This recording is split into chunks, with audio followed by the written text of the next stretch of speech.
കർത്താവിൽ പ്രിയ ദൈവമക്കളെ, വീണ്ടും വരുന്നവനായ കർത്താവ് യേശു ക്രിസ്തുവിൻ്റെ നാമത്തിൽ ഞാൻ എൻ്റെ സ്നേഹവന്ദനത്തെ നിങ്ങളോട് അറിയിക്കുകയാണ്. ഇന്ന് ദൈവത്തിൻ്റെ വചനങ്ങൾ ചിന്തിക്കുവാൻ തക്കവണ്ണം ഒരവസരം ദൈവം നൽകപ്പെട്ടിരിക്കുന്നത് കൊണ്ട് ഞാൻ ദൈവത്തെ സ്തുതിക്കുകയും മഹത്വപ്പെടുത്തുകയും ചെയ്യുന്നു. വചനം ചിന്തിക്കുന്നതിന് മുമ്പായിട്ട് ഒരു നിമിഷം പ്രാർത്ഥിക്കാം. കാരണമുള്ള ദൈവമേ കർത്താവേ, ഞങ്ങളിത് വീണ്ടും നിൻ്റെ സന്നിധിയിലേക്ക് കടന്നു വരുന്നു. ഇന്ന് ഞങ്ങൾക്ക് അവിടുത്തെ വചനങ്ങൾ ചിന്തിക്കുവാൻ, അത് മനസ്സിലാക്കുവാനുള്ളതായ പരിശുദ്ധാത്മാവിൻ്റെ ശക്തി ഞങ്ങൾക്ക് നൽകണമെന്ന് പ്രാർത്ഥിക്കുന്നു. ദൈവമേ, കേൾവിക്കാരും പ്രേക്ഷകരും ശ്രോതാക്കളുമായിരിക്കുന്ന മക്കളെല്ലാവരെയും ഒരുപോലെ അനുഗ്രഹിച്ച് ദൈവത്തിൻ്റെ വചനങ്ങളെ അവർ ഗ്രഹിക്കുവാൻ തക്കവണ്ണം ദൈവമേ കർത്താവിനെ അവരുടെ മേലും അവിടുത്തെ അനുഗ്രഹം ചൊരിയണമെന്ന് പ്രാർത്ഥിക്കുന്നു. അതിനെ കാര്യങ്ങൾ വിനിയോഗിക്കണം. പ്രാർത്ഥന എടുത്ത് സ്തുതിക്കുന്ന യേശുവിൻ്റെ നാമത്തിൽ തന്നെ ആമേൻ. കർത്താവിൽ പ്രിയ ദൈവജനമേ,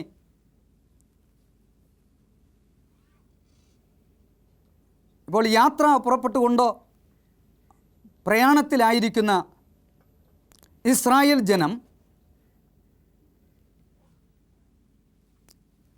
അദാരീം വഴിയായി കടന്നു വരുന്നു എന്ന് കേട്ടപ്പോൾ, അന്ന് തെക്കേ ദേശത്ത് വസിച്ചിരുന്ന കനാന്യ രാജാവ് അരാദ് അത് കേട്ടുകൊണ്ട് മനസ്സിലാക്കിക്കൊണ്ട് ഈ ഇസ്രായേലിന് നേരെ യുദ്ധം ചെയ്യുവാൻ തക്കവണ്ണം തീരുമാനിച്ചു. ഏതൊരു വിധമായ സന്നാഹമോ തയ്യാറെടുപ്പോ ഒന്നും കൂടാതെ യാത്ര ചെയ്തുകൊണ്ടിരുന്നതായ ഇസ്രായേൽ ജനങ്ങൾക്ക് വളരെ പെട്ടെന്ന്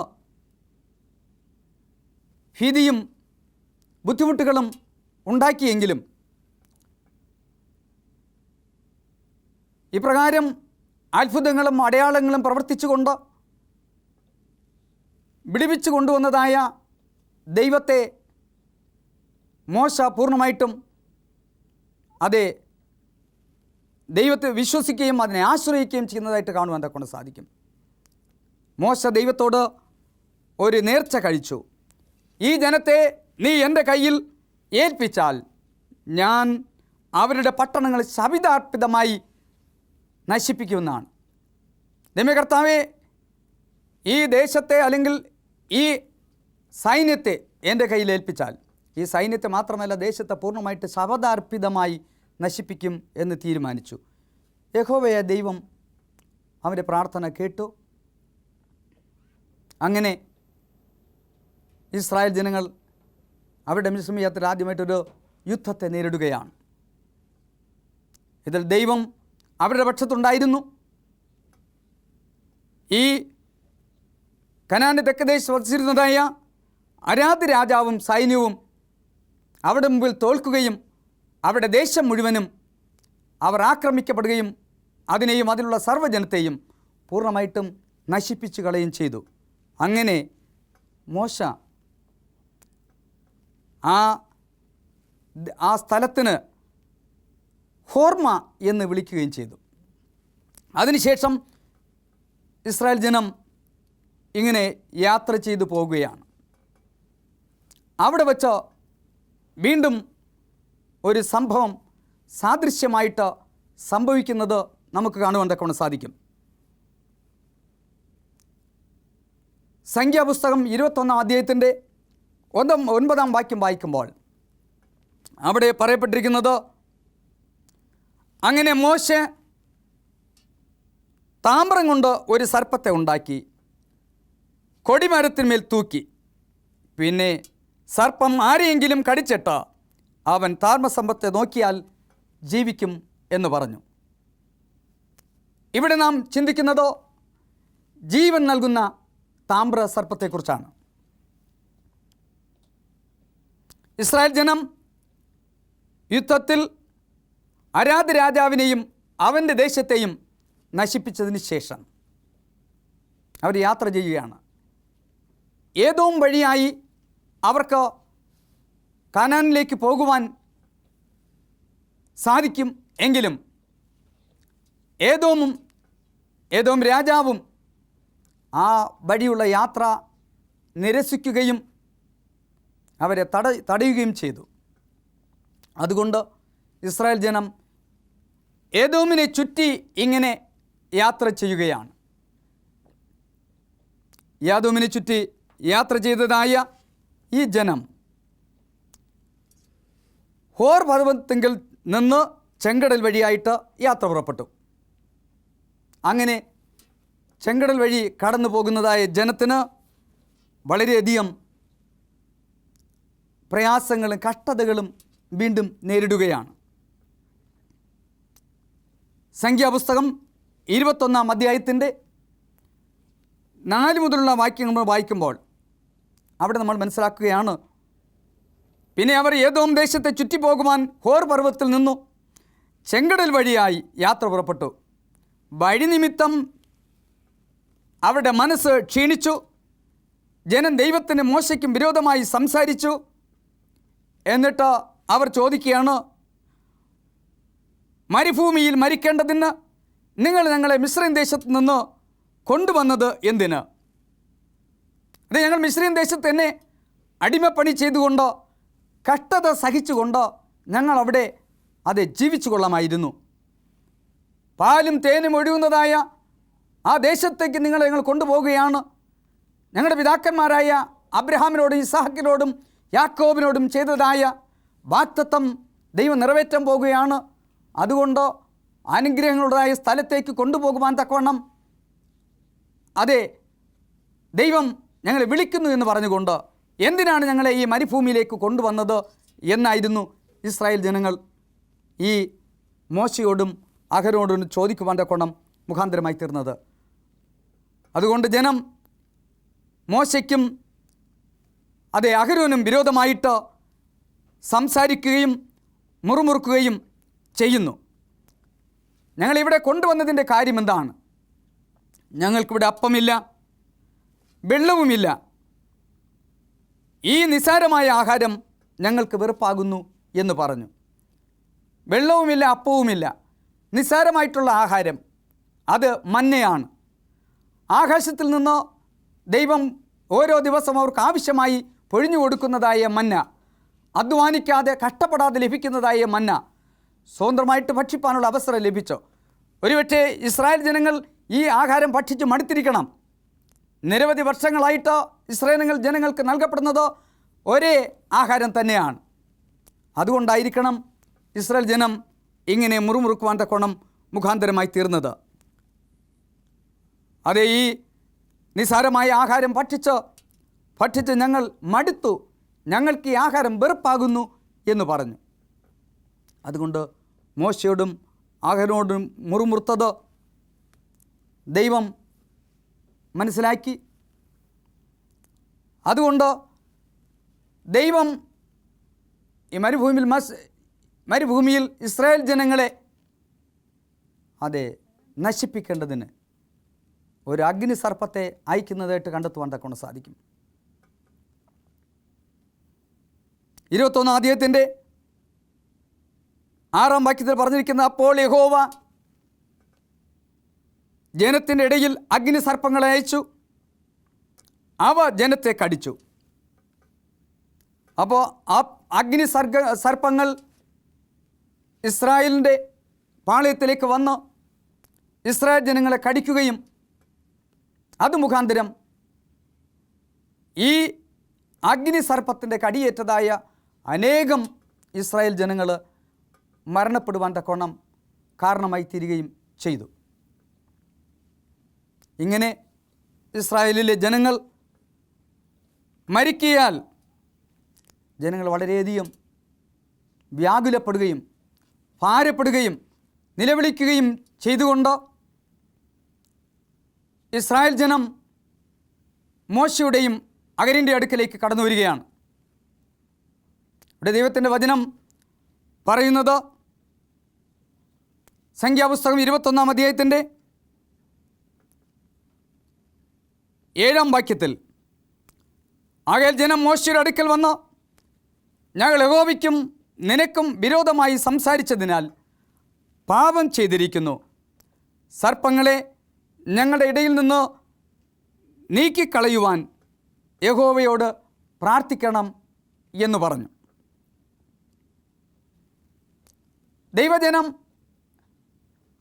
അതെ, അനേകർ അഗ്നിസർപ്പത്തിൻ്റെ കടിയേറ്റ് മരിക്കുന്നു എന്ന് കണ്ടപ്പോൾ അവർക്ക് പറ്റിയതായ പാപത്തെക്കുറിച്ച്, അവർക്ക് പറ്റിയതായ തെറ്റിനെക്കുറിച്ച് ജനം ഉണരുകയാണ് ചെയ്യുന്നത്. അവർ മോശയുടെ അടുക്കൽ വന്ന് അവർ പാപം ചെയ്തു എന്ന് പറയുന്നു. നഷ്ടപ്പെട്ടു പോയ പുത്രനും ഇപ്രകാരം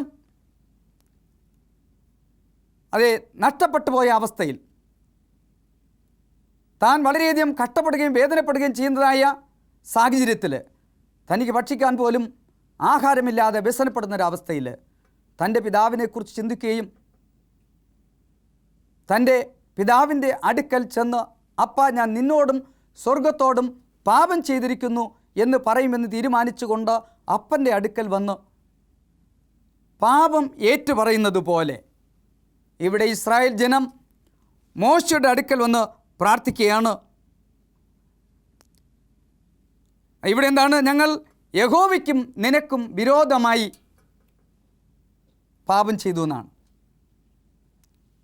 അപ്പോൾ യഹോവയ്ക്കും മോശയ്ക്കും വിരോധമായി പാപം ചെയ്തതുകൊണ്ട് ഞങ്ങളോട് ക്ഷമിക്കണമെന്നും ഞങ്ങൾക്ക് വേണ്ടി പ്രാർത്ഥിക്കണം എന്നും ഇവിടെ ജനം ആവശ്യപ്പെടുന്നു. ഇവിടെ വലിയൊരു ആത്മീക ആശയം ഇതിലൂടെ നമുക്ക് മനസ്സിലാക്കുവാൻ തക്കവണ്ണം സാധിക്കും. നാം ദൈവത്തിന് വിരോധമായിട്ടോ ചിന്തിക്കുകയോ പ്രവർത്തിക്കുകയോ അപ്രകാരം നാം സംസാരിക്കുകയോ ചെയ്താൽ നമ്മൾ പാപം ചെയ്യുന്നു. ഏതൊരു പാപം ചെയ്തിരുന്നാലും ആ പാപത്തെക്കുറിച്ച് ഉണരുകയും ആ പാപത്തെ ദൈവസന്നിധിയിൽ നാം ഏറ്റുപറയുകയും ചെയ്യേണ്ടത് അത്യാവശ്യമാണ്. അങ്ങനെ നാം ഏറ്റുപറയുമ്പോൾ ദൈവം നമ്മുടെ പാപങ്ങളെ ക്ഷമിക്കും. അവൻ നമുക്ക് ദോഷങ്ങൾ വരുത്താതെ, ശിക്ഷ നമ്മുടെ മേൽ വരുത്താതെ നമ്മെ മോചിപ്പിക്കുകയും അവൻ നമ്മെ രക്ഷിക്കുകയും ചെയ്യുന്നു എന്നുള്ള ഒരു യാഥാർത്ഥ്യം നമുക്ക് ഈ പാഠത്തിലൂടെ മനസ്സിലാക്കുവാൻ തക്കവണ്ണം സാധിക്കുന്നതാണ്. എന്നാൽ മോശയോട് ഇസ്രായേൽ ജനം ഇങ്ങനെ ക്ഷമാപണം ചെയ്തുകൊണ്ട് ഞങ്ങൾക്ക് വേണ്ടി പ്രാർത്ഥിക്കണം എന്ന് അപേക്ഷിച്ചപ്പോൾ മോശയ്ക്ക് ജനത്തോട് സഹതാപം തോന്നി. അവൻ അവർക്ക് വേണ്ടി പ്രാർത്ഥിക്കുകയാണ്. അവൻ ദൈവത്തോട് പ്രാർത്ഥിച്ചു. ദൈവം അതിന് ഒരു പോംവഴിയും നിശ്ചയിക്കുകയാണ് ചെയ്യുന്നത്. അവൻ എന്താണ് പറഞ്ഞത്?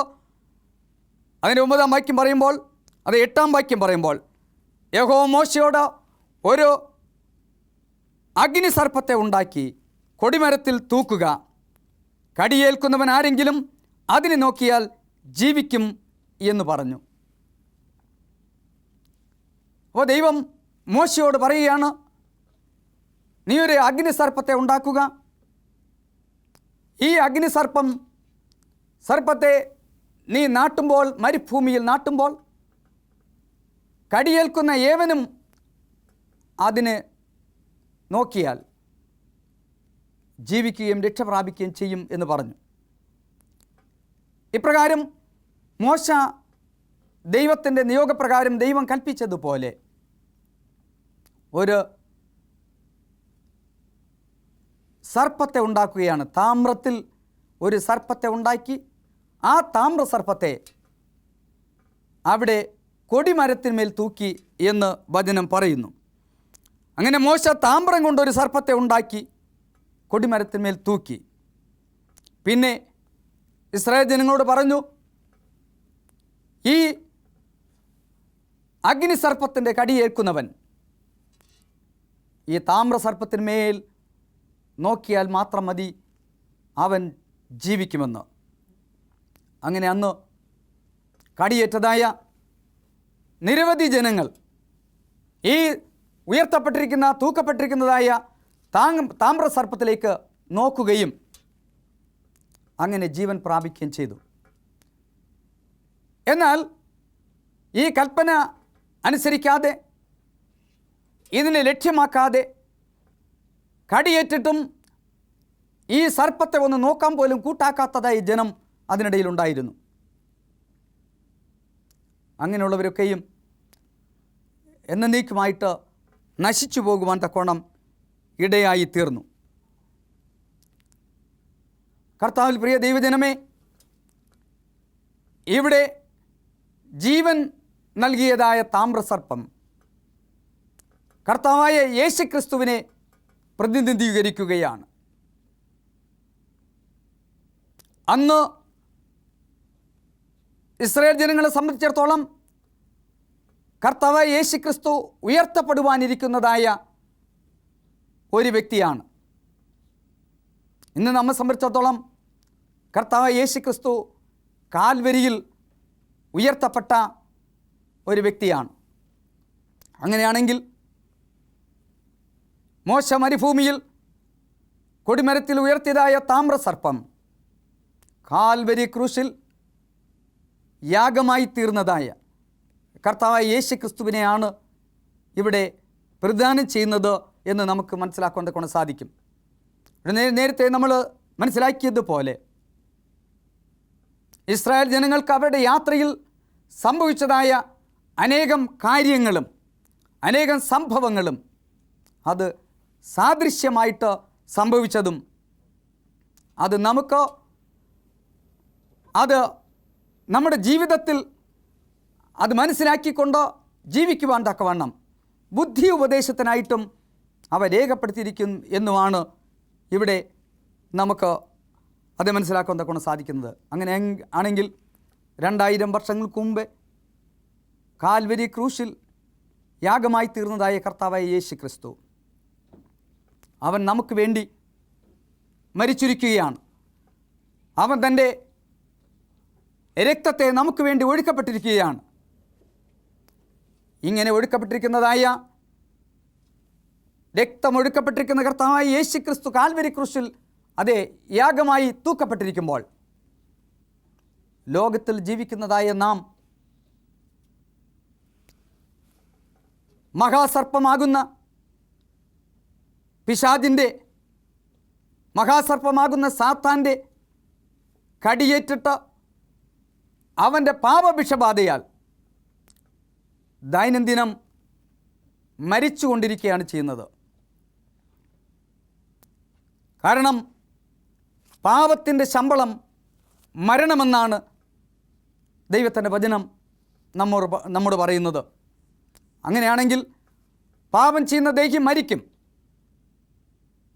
ഇന്ന് ലോകത്തിൽ പാപം കൊണ്ടുവന്നത് മഹാസർപ്പമാകുന്ന സാത്താനാണെങ്കിൽ അവൻ്റെ പാപമാകുന്ന വിഷബാധയേറ്റ് അവൻ്റെ വിവിധങ്ങളായ പ്രവർത്തനങ്ങളാകുന്ന കടിയേറ്റ് പാപവിഷബാധയാൽ ദൈനംദിനം നാം മരിച്ചുകൊണ്ടിരിക്കുകയാണ്.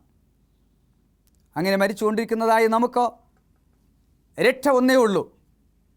അതിങ്ങനെ മരിച്ചുകൊണ്ടിരിക്കുന്നതായ ജനം നിത്യമായൊരു ജീവൻ പ്രാപിക്കണമെങ്കിൽ നമുക്ക് വേണ്ടി ഉയർത്തപ്പെട്ടിരിക്കുന്നതായ കാൽവരി ക്രൂശിൽ യാഗമായി തീർന്നിരിക്കുന്നതായ ആ കർത്താവായ യേശുക്രിസ്തുവിനെ നാം നോക്കേണ്ടിയിരിക്കുന്നു.